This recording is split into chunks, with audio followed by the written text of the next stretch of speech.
हमारा भारत देश त्योहारों का देश है और समय समय पर बहुत सारे त्योहार लाकर भारत के वासियों को, सभी धर्मावलंबियों को उत्साह भर देने वाला देश है हमारा भारत। इसमें उत्तरोत्तर जो बड़े बड़े त्योहार आते हैं, उन त्योहारों की गणना करें, यदि हम गणना करने से पहले देखें तो सबसे पहले रक्षाबंधन से शुरू होता है। रक्षाबंधन का त्यौहार बड़े विशेष धूमधाम के साथ बहन भाई के साथ मनाया जाता है। दूसरा त्यौहार होता है दीपावली उत्सव।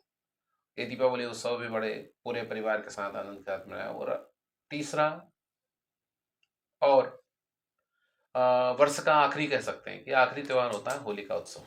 हर वर्ग होली का उत्सव मनाने के लिए बहुत ही तत्पर रहता है और आनंद की अनुभूति लेने के लिए उत्सव मनाया जाता है। सबसे ज्यादा यदि होली मनाई जाती है तो ब्रज में मनाई जाती है, वृंदावन में मनाई जाती है, मथुरा में मनाई जाती है, और गोकुल में मनाई जाती है, बरसाना में मनाई जाती है। होली का बड़े धूमधाम के साथ मनाई जाती है। होली का ऐसे होली मनाई जाती है। अब होली रंग बिरंग प्रकार का त्योहार है। रंग बिरंग के साथ में बसंत का आगमन होता है। बसंत का आगमन होता है, उसी समय होली का मनाया जाता है। अब होली का मनाने से पहले आठ होली जलने से पहले, ऐसा कह सकते हैं, होली का मनाने से नहीं, होली जलने से पहले 8 दिन पहले होलाष्टक चालू हो जाता है। होलाष्टक चालू होता है तो होली का फाल्गुन शुक्ल पक्ष की अष्टमी से होलाष्टक चालू होते हैं, शुरू होते हैं, जो होली का दहन तक होलाष्टक का प्रभाव रहता है। होलाष्टक है क्या?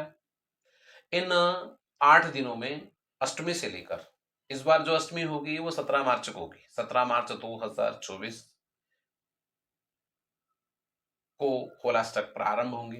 तब से लेकर 24 मार्च 2024 तक, रविवार तक होलाष्टक पूर्ण रूप से रहेंगे, जब तक होलिका दहन नहीं होती। इस बीच में हिरण्यकशिपु ने अपने पुत्र प्रहलाद को जितनी प्रताड़नाएं देनी थी उसको सुधारने के लिए, अब प्रहलाद की कहानी हर व्यक्ति को मालूम है, हर व्यक्ति जानता है, मैं विस्तार से नहीं बताऊंगा।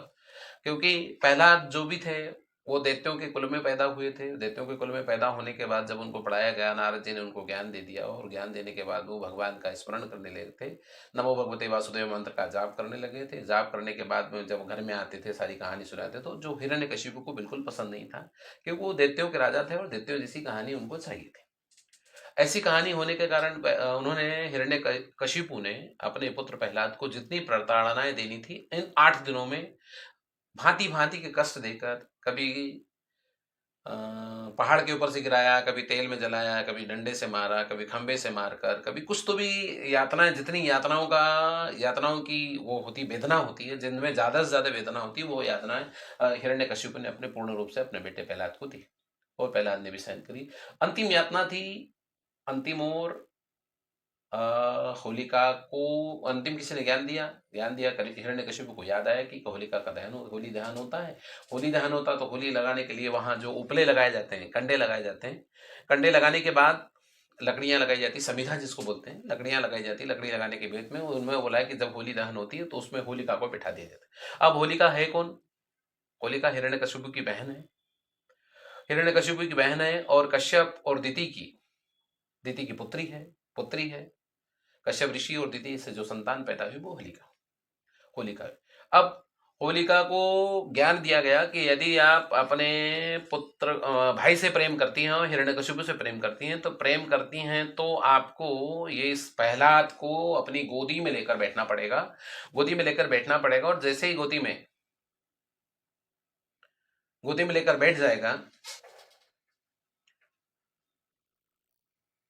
तो जैसे ही होलिका दहन होगी, नीचे से अग्नि जलाई जाएगी तो होलिका, तुम तो बच जाओगी, तुम तो जलोगी नहीं, तुम मेरी बहन हो। और ये पहला जल जाएगा, जलकर भस्म हो जाएगा। भस्म होने के बाद में स्थिति होगी कि अपना सारा काम हो जाएगा, अपना दोष दूर हो जाएगा, और अपने वंश में कोई भी इस प्रकार की स्थिति पैदा करने वाला नहीं होगा। होलिका ने बात भी मान ली।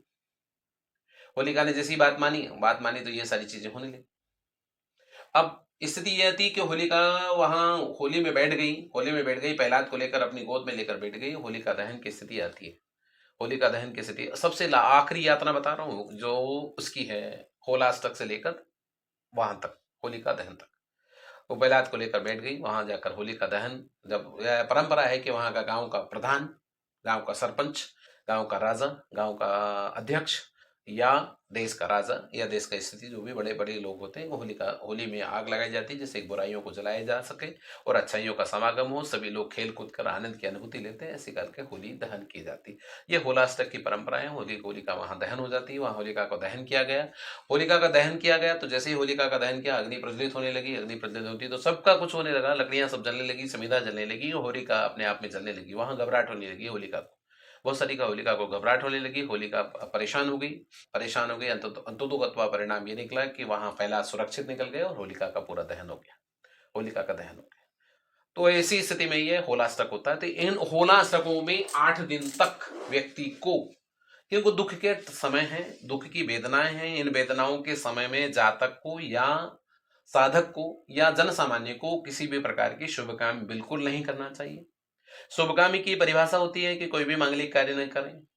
कोई प्रकार का कोई संस्कार यदि आता है तो मृतक संस्कार को छोड़ के, जन्म संस्कार को छोड़ के, जन्म को छोड़कर, मृतक संस्कार को छोड़कर कोई सा भी संस्कार नहीं करें। संस्कार करने से बाद में उस प्रकार के व्यवहार, उस प्रकार की स्थिति, क्योंकि जैसी स्थिति होती है वैसा व्यवहार उसमें आ जाता है, इसलिए कोई संस्कार न करें। मुंडन संस्कार, यज्ञों पे भी संस्कार, विवाह संस्कार, सगाई संस्कार, वागदान संस्कार आदि संस्कार न करें। जमीनों का क्रय विक्रय भी यहाँ तक कहा गया है कि होलाष्टक में नहीं करना चाहिए, लेकिन अति आवश्यक हो तो वो कर सकते हैं। वो समाधान किसी सफल ज्योतिषी, अच्छे कुशल ज्योतिषी से समय और स्थान पूछकर, समय पूछकर उसमें करें।